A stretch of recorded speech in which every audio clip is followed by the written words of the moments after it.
বাড়িতে বসে বসে খুব বোর হচ্ছিলাম, ভাবলাম কোথাও ঘুরতে গেলে মন্দ হয় না। তারপর আর কি বেরিয়ে পড়লাম। তবে অন্য দিনের তুলনায় আজকের দিনটা একটু ফাঁকাই ছিল, না হলে যা ভিড় হয় বাবা। যাই হোক, দেখতে দেখতে ট্রেনটা চলেই এলো স্টেশনে। তারপর আর কি আমি নেমে পড়লাম। তবে আজ কিন্তু আমি একা ঘুরতে যাচ্ছিলাম না। অনেকক্ষণ দাঁড়িয়ে থাকার পর অবশেষে সবার সাথেই দেখা হলো। তবে আমার এখানে রাস্তাঘাটগুলো খুব সুন্দর লাগছিল। বললাম আমার জন্য কিছু একটু কিনে নিতে, তাই জন্য একটা দোকান থেকে দাঁড় করালাম। এই সুযোগে আমিও একটু ফটোশ্যুট করে নিলাম। কি বলবো, এত ভালো লাগছিল না চারিদিকের পরিবেশটা, খুবই সুন্দর।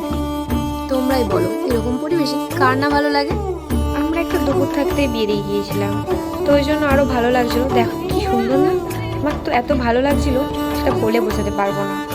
আর এত ভালো লাগছিল এই নদীতে ধারে ধারে কি সুন্দর নৌকাগুলো সারি সারিভাবে দাঁড় করানো আছে। দেখো আমার তো ভালো লাগছে, নামতে ইচ্ছে করছিল, বাট কি বলবো এত কাদা, যার জন্য নামা হলো না। অবশেষে আমরা একটা জায়গায় দাঁড় করালাম গাড়িটা। এইরকম একটা পরিবেশ হলে কার না ভালো লাগে। তারপরে আমরা নিজেদের মধ্যে একটু মজা করছিলাম। সামনে দিয়ে দেখলাম কি সুন্দরভাবে একটা নৌকা যাচ্ছে। প্রায় সন্ধে হয়ে এসেছিল। তারপরে আমরা আর বেশিক্ষণ থাকলাম না, পরে রওনা দিলাম বাড়ি ফেরার পথে। এই যে